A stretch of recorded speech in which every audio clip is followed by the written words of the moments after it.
जैसा कि आपको पता है कि वक्फ बिल पार्लियामेंट के द्वारा अभी हाल ही में पारित किया गया। उसी के बाद से बिहार के डेप्यूटी सीएम है, नाम है विजय कुमार सिन्हा। उनके द्वारा एक विवादित बयान दिया गया।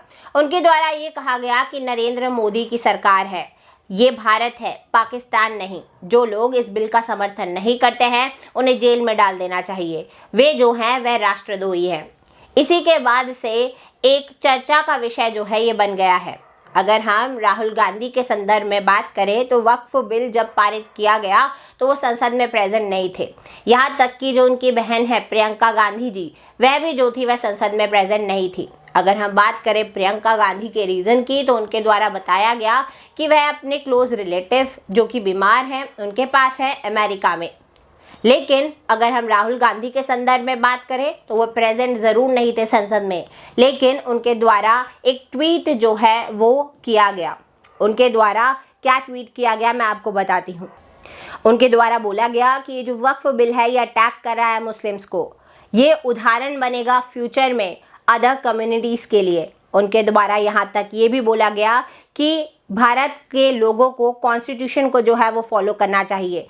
कॉन्स्टिट्यूशन ही जो है वो भारत के लोगों को इन अटैक से बचा सकता है। साथ ही साथ उन्होंने एक इमेज भी लगाई जहाँ पर उन्होंने ये बोला कि आरएसएस ने बिल के पारित होते ही अपना फोकस कैथोलिक चर्च लैंड की ओर जो है वो शिफ्ट कर दिया।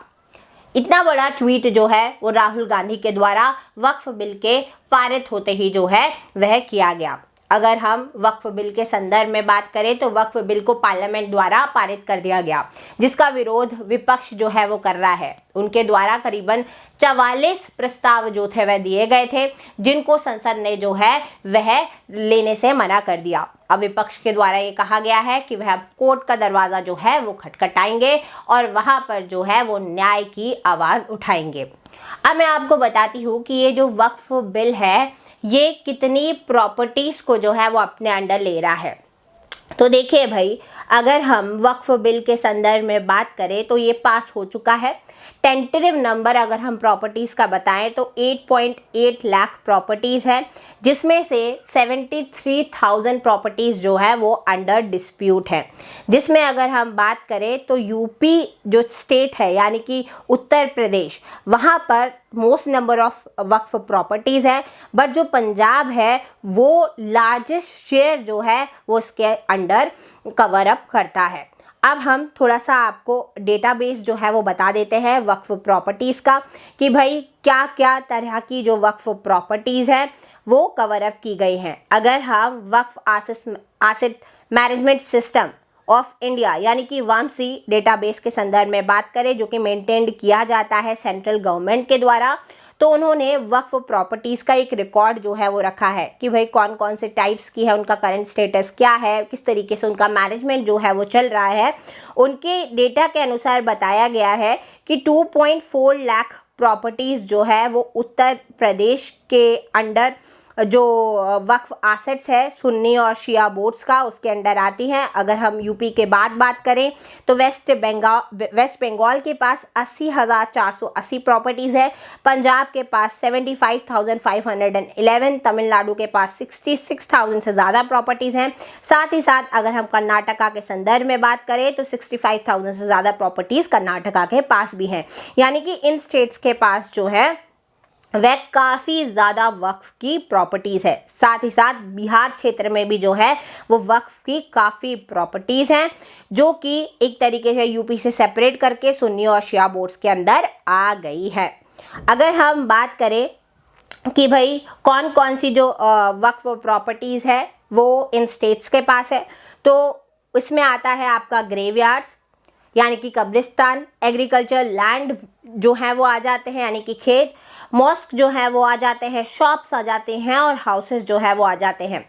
अगर हम ग्रेवयार्ड के संदर्भ में बात करें तो ग्रेवयार्ड का जो परसेंटेज है वो 17.3% है। आप सोचिए कब्रिस्तान कितनी ज़्यादा बड़े क्षेत्र को जो है वो कवर अप कर रहा है, जो कि वक्फ प्रॉपर्टीज़ के अंडर ही जो है वो आ रहा है। एग्रीकल्चर लैंड जो है वो नेक्स्ट बिगेस्ट ग्रुप है कब्रिस्तान के बाद, जो कि 16% है, और मॉस्क जो है वो 14% जो है आप सोचिए प्रॉपर्टी को जो है वो कवर अप कर रहे हैं।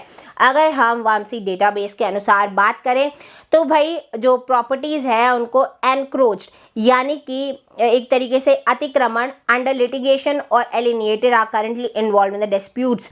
तो इनके द्वारा बताया गया है कि भाई अतिक्रमण मुकदमेबाजी यानी कि जिनके ऊपर मुकदमा जो है वो चल रहा है वो प्रॉपर्टीज़ जो है वो आ रही हैं। अगर हम लिटिगेशन के अंडर बात करें तो भाई इसके तहत भी 2 प्रकार की संपत्तियों का विवरण दिया गया है। पहली वो जो कि व्यक्तियों से संबंधित है, सिविल मुकदमों से जुड़े बाहरी मुकदमे या वक्फ बोर्ड के भीतर जो विवाद चल रहे हैं उससे संबंधित है, आंतरिक मामलों से जो है वो संबंधित है।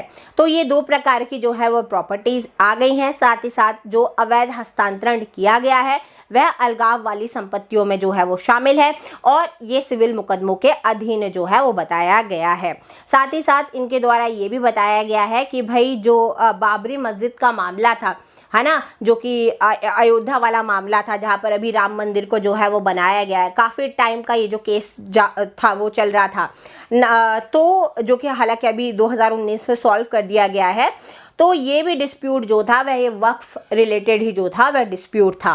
तो इस तरीके का डेटा जो है वो सामने निकल कर वक्फ प्रॉपर्टीज़ का आ रहा है, जहाँ पर अगर हम बात करें तो यूपी, पंजाब, कर्नाटका, तमिलनाडु जैसे क्षेत्र जो है वो काफ़ी नंबर ऑफ प्रॉपर्टीज़ यानी कि लार्ज नंबर ऑफ प्रॉपर्टीज़ जो है वो रखते हैं। और चूंकि अब वक्फ बिल जो है वो पारित कर दिया गया है पार्लियामेंट के द्वारा तो विपक्ष जो है वो सवाल उठाए गई और जो पक्ष है यानी कि जो नरेंद्र मोदी की सरकार के अंडर नेतागण आते हैं वो तो नरेंद्र मोदी का साथ देंगे ही देंगे। हालांकि नरेंद्र मोदी संसद में जो थे वे प्रेजेंट नहीं थे, लेकिन जो विजय सिन्हा द्वारा या जो कि डेप्यूटी सीएम है बिहार के, उनके द्वारा इस प्रकार का जो बयान दिया गया है वो कहाँ तक सही है। किसी को जेल भेजना उनके हक के अंडर नहीं आता या फिर उनके द्वारा यहाँ तक बोल देना किसी व्यक्ति को चूंकि वह इसके विपक्ष में है कि भाई वो देशद्रोही है, ये कहना गलत है। आप इसके बारे में क्या सोचते हैं कमेंट बॉक्स में मुझे ज़रूर बताएं। मिलते हैं एक ऐसे ही नई वीडियो के साथ, तब तक के लिए बाय बाय, टेक केयर।